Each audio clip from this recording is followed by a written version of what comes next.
ஓம் சக்தி பராசக்தி. பராசக்தி என்றாலே பரவசமாய் நம் முன்னே வந்து நமக்கு அருள் பாலிக்கும் அதிசக்தி வாய்ந்த தாய் தான் எம் தாய் பரமக்குடி ஸ்ரீ முத்தாள பரமேஸ்வரி அம்மன். அம்பாளோட கும்பாபிஷேகம் வருது, அனைவரையும் அழைக்கிறது தான் நான் இந்த பதிவு பெற. மேலும் அம்பாளின் வரலாற்று சிறப்பினும் அம்பாளோட சக்தியினை பற்றியும் நான் சொல்றேன், அடியேன் சொல்றேன். சோ கடைசுரம் மிஸ் பண்ணாம பாருங்க. அனைவருக்கும் வணக்கம். குரோதி வருடம் தை மாதம் 28ஆம் தேதி 10/2/2025 திங்கட்கிழமை சுக்லபட்சம் திரையோதசி திதியும் புனர்பூச நட்சத்திரமும் அமிர்தயோகம் கூடிய சுபயோக சுபதினத்தில் திங்கட்கிழமை காலை 9 மணி முதல் 9:40 மணி வரை மீன லக்கணத்தில் அம்பாளுடைய கும்பாபிஷேகம் நடைபெறுகிறது. அனைவரும் வாரீர், வந்து கலந்து கொண்டு அம்பாளோட பேரருள் பெற வேண்டும். இப்பொழுது அம்பாளின் வரலாற்றினை பற்றி பார்ப்போம். வணக்கம். தமிழகத்தில் பல்வேறு இடங்களிலும் பல பெயர்களும் அவதரித்து பக்தர்கள் அருளாசி வழங்கி வரும் அம்மன் வைகை நதி தென்கரையில் ஸ்ரீ முத்தாள பரமேஸ்வரி அம்மனாக அருள் பாலிக்கிறார். முற்காலத்தில் சோழ நாட்டை ஆண்ட மன்னன் ஒருவன் வினோதமான போட்டி ஒன்றை அறிவித்தான். சிறிய துளையுடன் முத்துக்களை கைகளால் தொடாமலேயே மாலையாக தொடுக்க வேண்டும் என்பது அவ்வூரில் வசித்து வந்த வியாபாரி ஒருவரின் மகள் தான் மாலை கொடுப்பதாக கூறினார். நானே மாலை தொடுத்து மன்னனுக்கு சமர்ப்பிக்கிறேன் என்று சவால் விட்டு வந்தாள். அரசவைக்கு சென்ற அப்பெண் ஓரிடத்தில் பாசி மணிகளை வரிசையாக அடுக்கினாள். மறுமுனையில் சர்க்கரை பாகு தடவை நூலை வைத்தாள். சர்க்கரையில் வாசனையில் உணர்ந்த எறும்புகள் பாசிமணியின் தொலை வழியாக உள்ளே சென்று நூலை இழுத்து வந்தன. அச்சமய காத்திருந்த அப்பெண் நூலை எடுத்து மாலை தொடுத்தாள். மகிழ்ந்த மன்னன் மதிநுட்பமான அப்பெண்ணை பாராட்டி பரிசு வழங்கியதோடு அவளையே மனம் முடிக்க விரும்புவதாக கூறினான். அப்பெண்ணும் மறுத்து விட்டாள். மன்னன் அவளை கட்டாயப்படுத்தினான். இதனால் மனம் வெறுத்த அப்பெண் தீ குளித்து தன் உயிரை மாய்த்து கொண்டாள்.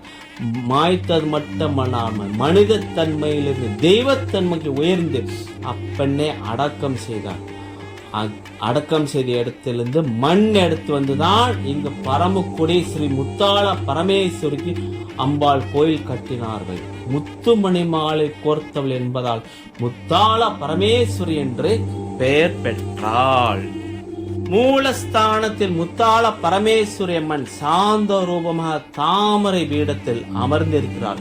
எதிரே சிம்ம வாகனம் இருக்கிறது. குழந்தைகள் புத்திசாலித்தனத்தோடு இருக்க இவளுக்கு பூஜை செய்து வேண்டிக் கொள்கிறார்கள். 4 கரங்களில் சூலம், கபாலம், கட்கம், தமர்கம் ஆகிய ஆயுதங்கள் வைத்து காட்சி தருகிறாள் எம் அன்னை முத்தாள பரமேஸ்வரி அம்மா. சோ இங்க வந்து கோயிலோட நுழைவாயில் மண்டபத்துல கருப்பணசாமி அருவாளும் கதையுடன் கூடி கம்பீரமாக காட்சி அளிக்கிறார். உள்ளே மார்த்தாண்டியம்மன் அதிசக்தி வாய்ந்த தெய்வம். அப்படியே உக்கரமாக மார்த்தாண்டியம்மன் போய் முன்னாடி நின்னாலே நமக்கு உடம்புலாம் மெய்சில் இருக்கும். அந்த அளவுக்கு அதிசக்தி வாய்ந்த அம்மன் தான். பங்குனி மாதம் நடக்கூடிய உற்சவத்து 10 நாள் திருவிழாவை எங்க பரமக்குடியில கோலாகலமாக நடக்கும்.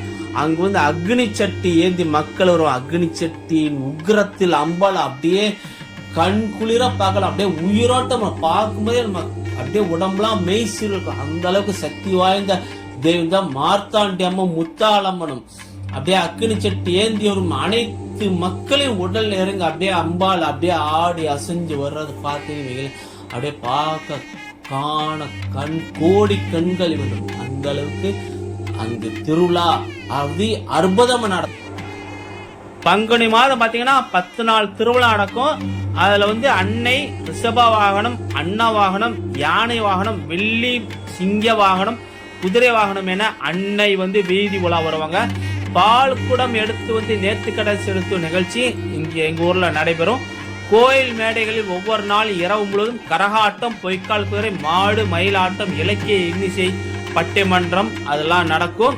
இதுல இங்க வந்து அக்னி சட்டி மிகவும் பிரபலமானது. இந்த பங்குனி மாசம் வந்து 48 நாள் விரதம் இருந்து காப்பு கட்டி தாயாருக்கு அக்னி சட்டி விரதம் இருந்து நேர்த்திக்கடன் வந்து செலுத்தினாங்கன்னா நிச்சயம் அவங்க நினைக்கிறது எல்லாமே நடக்கும். அந்த அளவுக்கு அதிசக்தி வாய்ந்ததா இருக்கும். அக்னி ரூபினியா அப்படியே ஆக்ரோஷமா இருப்பாங்க.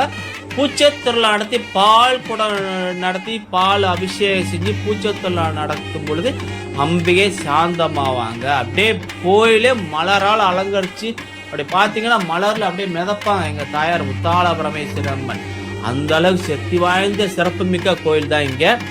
அம்பாளுக்கு வந்து இங்க பின்னாடி ஆதி முத்தாள பரமேஸ்வரம்மன் நாகரோட காட்சி அளிக்கிறாங்க. நாகதோஷம் ராகு கேது தோஷத்தில் உள்ளவங்க அம்பாளை வந்து வார வாரம் வெள்ளிக்கிழமை செவ்வாய் மற்றும் வெள்ளிக்கிழமை விளக்கு போட்டாங்கன்னா நாக கேது தோஷம் வந்து தீரும், ராகு தோஷமும் தீரும். இப்ப கோயிலை பத்தி பார்ப்போம். எங்க ஊர்ல கோயில் 5 நிலை ராஜகோபுரம், நீண்ட முகப்பு மண்டபம், அது விதானத்தில் பல பல ஓவியங்கள், கவசம் பூர்த்தி கொடிமரம், பலிபிடம், மிகப்பெரிய பரப்பரப்பில் அழகிய பிரகாரங்களும் சன்னதியை கொண்டு விளங்குகிறது எங்களூர் முத்தாள பரமேஸ்வர அம்மன். நுண்ணி வேலைப்பாடல் கொண்ட தூண்களோடும் கூடிய முகப்பு மண்டபத்தில் ஸ்ரீ கற்பணசாமி சன்னதி உள்ளது. உயர்த்தி பிடித்த அருவாளுடன் ஊன்றிய கதாயுதத்துடன் நின்ற கோலத்தில் காட்சியளிக்கிறார். ஏறுமுகமான விநாயகப் பெருமான் சன்னதி கருப்பறை போன்றே வெள்ளி கவசம் தரித்து அருள் பாலிக்கிறார். இந்த அபூர்வமான அம்பிகை உள்ளார். அவரை ஸ்ரீ மார்த்தாண்டி அம்மன் என்று சொல்லி இந்த தேவி வழிபாடு பற்றும் நின்ற கோலத்தில் காட்சியளிக்கும் இந்த அம்பியின் தோற்றம் வீரமும் கம்பீரமும் கோபம் என பல உணர்வுகளை ஏற்படுத்துவதாக தோன்றும். பின்னர் ஆதி முத்தாளம் என்ற நாகர் சன்னதி உள்ளது. நாகதோஷம் நீங்கும் குழந்தை பேரு வாய்க்க இச்சன்னதியை வலம் வந்து வழிபட்டால் பக்தர்களுடன் அனைத்து குறையும் நீங்கும். இங்கு பைரவர் சன்னதி உள்ளது.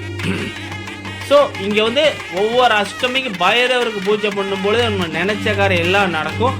அஞ்சனை மைந்தன் ஆஞ்சநேயன் செல்ல அப்படியே கை கூப்பி நின்ற நிலையில் ராமபக்தன் காட்சி அளிக்கிறார். ஸ்ரீ ஹனுமான் இவரை அடுத்து நின்ற கோலத்தில் கையில் மலர் செண்டு ஏந்தி நிற்கும் திரௌபதி அம்மன் சன்னதியும் உள்ளது. இந்த கோயில் மூலவராய் இருப்பது ஸ்ரீ முத்தாள பரமேஸ்வரம்மன் கருவறை அர்த்த மண்டபம் என்று இருபதிகளாக கொண்டு அமைந்துள்ளது. மூலஸ்தானம் உள்ளே வலது கை மடித்து இடது காலை தொங்கவிட்டு அமர்ந்த கோலத்தில் காட்சியளிக்கிறார் அம்மன். இந்த அம்மனை வழிபட்டால் வாழ்க்கையில் ஏற்படும் மேடு பள்ளங்களா சரியா சமநிலையாரும் வாழ்க்கையில வசந்தம் பிறக்கும் என்பது ஐதீகம்.